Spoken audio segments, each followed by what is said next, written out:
Dear Jewel, I left you with a few things to always hold on to. Loyalty, elusiveness, and brute force. If you remember these lessons, you will survive. If anyone can, it's you. Love you always, Dad.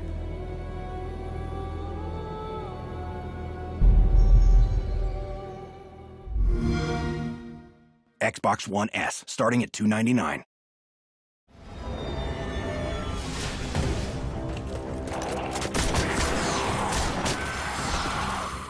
Even old wolves still bite. In its third year, Destiny is finally trying to explore the myths that have pervaded its world since launch. The Rise of Iron expansion brings a new storyline with fantasy elements, more cooperative strikes, additional public events, an assortment of player versus player offerings, and a new upcoming multiplayer raid. In short, Rise of Iron attempts to dig beneath the surface of Bungie's post-apocalyptic world. At this time, though, the expansion has yet to go very deep. These Fallen are different. They're augmented with some sort of technology, like septics.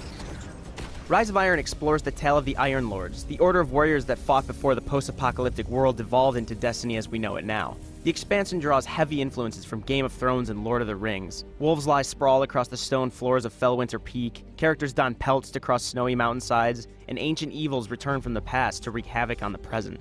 As a portmanteau of fantasy and science fiction, this setup is promising, but the writing doesn't lend the premise much momentum. Characters are one-dimensional, and the plot whisks by without conveying the weight of your missions. The Taken King, Destiny's previous expansion, showed promise in the way it depicted the nuanced personalities of its lone warriors. After finishing Rise of Iron's 90-minute storyline, I feel as if Destiny has taken a narrative step back.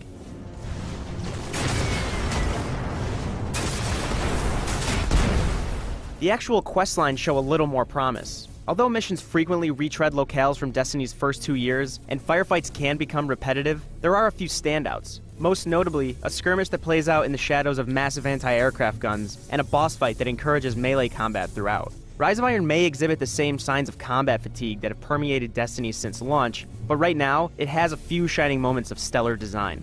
The new cooperative strikes show the same paralysis between the past and future. One of the strikes is a rehashed version of one of Destiny's earliest boss fights, and it makes few attempts to hide the fact. The actual new strike, on the other hand, pits you against an ogre impervious to damage, forcing you to dodge his pummeling attacks while you eliminate his leader.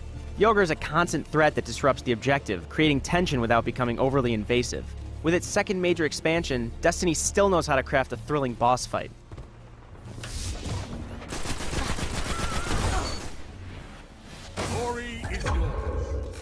I have yet to spend more than 2 hours with Destiny's new Supremacy mode and multiplayer maps, but from what I've played, there's nothing novel here. The maps mostly comprise close quarters hallways and catwalks of varying elevations. Supremacy also lacks inspiration. After killing an opponent, you don't get full credit for the elimination until you collect the orb it leaves behind. This mode has been done before in numerous other shooters, and while it rewards risky maneuvers and daring sprints into the open, it quickly feels rote.